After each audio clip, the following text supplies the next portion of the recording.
为营造运动嘉年华的气氛，让全体市民感受到嘉年华同款的运动响应，同时也兼顾防疫。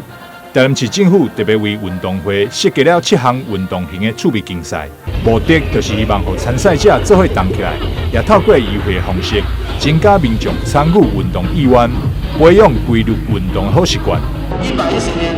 全民趣味运动会嘉年华，其实这个是本来的运动会，但是呢，因为疫情的关系，所以我们有所迟延。但是疫情并没有打败我们，反而是我们希望说，让这个运动会多加添一点趣味。我们希望说，在这个运动会里面，不仅是选手之间建立友谊，而且让选手跟队跟队之间，而且让许多嘉宾、许多亲子，大家都能够在礼拜天的这个时候，能够找到最大的乐趣。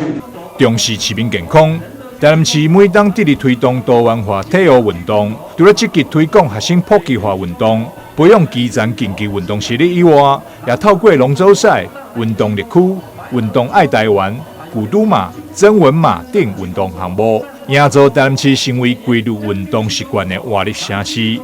台南新闻张硕维采访报道。